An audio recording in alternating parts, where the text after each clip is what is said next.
When I left Gaza just a few days and weeks ago, the people were being crushed to death waiting for food, for flour, and children have now started freezing to death because they don't have enough shelter items. This is the situation with UNRWA on the ground. This is the situation with the largest humanitarian organization doing everything they can with the rest of the United Nations. Can anyone take over? No.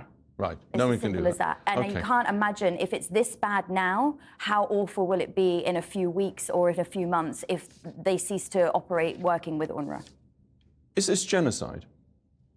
I'm not a legal expert. That's not for me to be able to say, but I can tell you what I see. We see children being killed every day.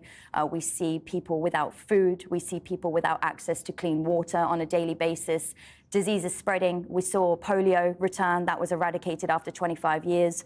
It's endless. The horrors are endless. I have to put to you what the Israelis say to us, which is that Hamas is using hospitals as shelter. Have you seen, or do you have any evidence that that is the case? We have heard these accusations continuously throughout the war, that schools and hospitals are being used for military reasons.